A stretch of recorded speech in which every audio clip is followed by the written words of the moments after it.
नमस्कार दोस्तों। तो एक डाउट जो सबके मन में रहता है, यानी कि बहुत लोगों ने मुझसे पूछा कि भाई तीन दोष हैं, तीन ही दोष हैं जो रोग को उत्पन्न करते हैं, और वो जो तीन दोष हैं वो अलग अलग जाके जब रोग उत्पन्न करते हैं तो उनको अलग अलग नाम दे दिया गया। चलो ये हो गया स्थान आधारित, उनके गुण आधारित, ठीक है, उनके कर्म आधारित, किसी भी आधार पे जो है उनको नाम मिल गया रोगों को, ठीक है, क्योंकि अलग अलग जगह पे हुई, ठीक है। अब बात आ जाती है कि ये तीन ही दोष इतने सारे रोगों को उत्पन्न कैसे करते हैं। तो भाई सिंपल सा इसमें जो फॉर्मूला है वो है आपका क्रियाकाल। क्रियाकाल को जब आप पढ़ेंगे तो आप देखेंगे कि जो रोग उत्पत्ति का चक्र है वो चलता है संचय, प्रकोप, प्रसर। मतलब कि संचित हुआ, प्रकोपित हुआ, फूल भर गया, उसके बाद प्रसर मतलब कि स्वस्थान को त्यागता है। और स्वस्थान को जब वो त्यागता है तो जो चेतना रहित वायु है, मतलब वायु का गुण है चलना, ठीक है, वो चेतना रहित वायु जब चल रही होती है तो उसके मार्ग में वो आ जाता है स्वस्थान को त्याग के, और वो चेतना रहित वायु उसको लेके जो है शरीर में घूमने लगती है। अब जहां जहां उसको क्षय मिलेगा, क्षय मतलब क्या हो गया, खाली स्थान, ठीक है, जहां भी उसको खाली स्थान मिलेगा, ठीक, उस जगह जाके वो दोष जो है स्थान संचय करता है, ठीक है। अब मान लो वो जो खाली स्थान है वो उसको ब्रेन में मिल गया, उस दोष को जो खाली स्थान था वो ब्रेन में मिला, तो ब्रेन से रिलेटेड डिजीज को वो उत्पन्न करेगा, क्योंकि जब वो खाली स्थान पे स्थान संचय करता है कहीं पे जाके, तो वो आसपास जो भी धातु मौजूद होती हैं उनको दूषित करता है। भाई दोष है क्या, जो दूषित करे वो दोष है, ठीक है। तो दोष का काम है दूषित करना। अब संचय, प्रकोप, प्रसर में जब उसने स्वस्थान को त्यागा, ठीक है, तो वो चेतना रहित वायु के मार्ग में आया, उसको वो वायु जो है शरीर में घुमाने लगी। अब वो जब शरीर में घूम रहा था उसको जहां भी खाली स्थान मिला, अब जैसे मान लो ये एक पाइप है, इस पाइप में यहाँ पे जो है एक गड्ढा है, ये गड्ढा है, और इस गड्ढे के इधर से जो है पाइप सीधा है। तो अब क्या है, मान लो वो जो वायु है, वायु इसको यहाँ पे ला रही है, तो वो दोष जो है सबसे पहले इस गड्ढे में फिल होगा, फिल होके ये सरफेस जो है एकदम प्लान हो जाएगी धीरे धीरे।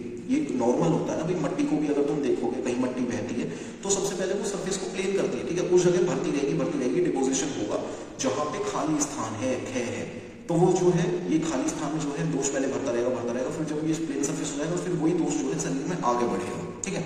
अब क्या है, खाली स्थान में जहां पे वो रुकेगा वहां पे जो है वो धातु को दूषित करेगा तो रोग उत्पन्न होगा, ठीक है। रुकेगा कैसे, जहां पे उसे खाली स्थान मिलेगा। खाली स्थान आपका आ गया प्रसर अवस्था में, ठीक है। खाली स्थान उसको कहीं भी मिल सकता है, जहां उसको मिल गया वो वहां पे धातु दुष्टि करेगा, और जिस स्थान की शरीर में धातु दुष्टि होगी वहां पर रोग उत्पन्न होगा। तीन ही वात, पित्त, कफ है, ठीक है, तीन ही प्रकार के लक्षण उत्पन्न करते हैं, परंतु अलग अलग जब ये लक्षणों को उत्पन्न करते हैं तो उसकी वजह से जो है आपके शरीर में अलग अलग जो है जगह के अनुसार जो है इन रोगों को नाम मिल जाता है, ठीक है। ये आपके गांठ यहाँ पे हो तो अलग चीज है, और ब्रेन में हो जाए तो अलग चीज है। उनकी चिकित्सा भी जो है स्थान भेद से अलग हो जाती है, ठीक है। स्थान भेद से चिकित्सा के अलग होने के पीछे का रीजन ये है कि भाई जब आप चिकित्सा करते हैं तो आप ये भी ध्यान देंगे कि ये जो पर्टिकुलर दोष है जिस स्थान पे है, क्या ये इसका अपना स्थान है, क्योंकि वायु का स्थान तो नाभि के नीचे बताया है, पित्त का स्थान जो है हृदय और नाभि के बीच में बताया है, और कफ का स्थान हृदय से ऊपर बताया है। तो क्या जहां पे ये रोग हुआ है, जिस दोष के कारण ये रोग हुआ है, क्या ये इसका स्वस्थान है, मतलब कि क्या ये कफ का स्थान है, ठीक है, क्योंकि कफ का स्थान है तो उसके आधार पर चिकित्सा होगी। परंतु यदि ये कफ का स्थान है और यहाँ पे पित्त की वजह से जो है रोग उत्पत्ति हुई है, वात की वजह से रोग उत्पत्ति हुई है, तो चिकित्सा बदल जाएगी, ठीक है।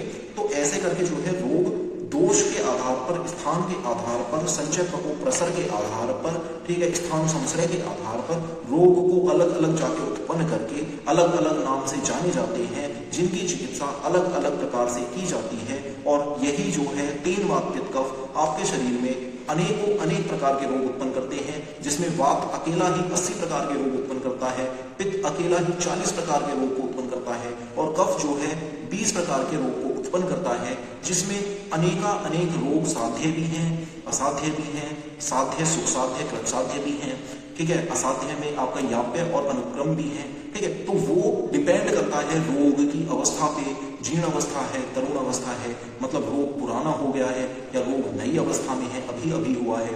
जो चीज अभी अभी हुई है उसको आप ठीक जल्दी कर सकते हैं, मुकाबले कोई चीज जो है लंबे समय से आपके शरीर में जो है जो आपकी क्रिया है उसमें बाधा उत्पन्न कर रही है उसके, ठीक है, वो जो लंबे समय से क्रिया में उत्पन्न करे बाधा, ठीक है, वो जो दोष यदि लंबे समय तक जो है क्रिया जो आपके शरीर में चल रही है उसमें बाधा उत्पन्न करेगा, तो उसकी चिकित्सा जो है थोड़ी सी जटिल हो जाती है, ठीक है। अवस्था के आधार पर रोग की चिकित्सा डिपेंड कर जाती है। चीजें हैं, तीन ही दोष हैं, रोग उत्पत्ति इतनी करते हैं। अब आप समझ पा रहे होंगे मैं कहना क्या चाह रहा हूँ, कैसे ये ही तीन दोष जो है इतने रोगों को उत्पन्न करते हैं। ये बहुत कॉमन डाउट है जो कि फर्स्ट ईयर के स्टूडेंट्स में आता है, और उम्मीद करता हूँ आपको समझ में आया होगा। इसके बाद जो वीडियो आने वाली है वो बहुत ही बढ़िया आने वाली है। इस बार मैं जो है कॉन्सेप्चुअल वीडियो लाऊंगा, ठीक है, जितनी भी लाऊंगा आयुर्वेद से रिलेटेड, और उम्मीद करता हूँ तुम्हें समझ में भी आएगी, पसंद भी आएगी। तो भाई बने रहो इसी चैनल पे, और सब्सक्राइब कर लो, लाइक कर दो, शेयर कर दो। जय हिंद, जय भारत, जय वेद।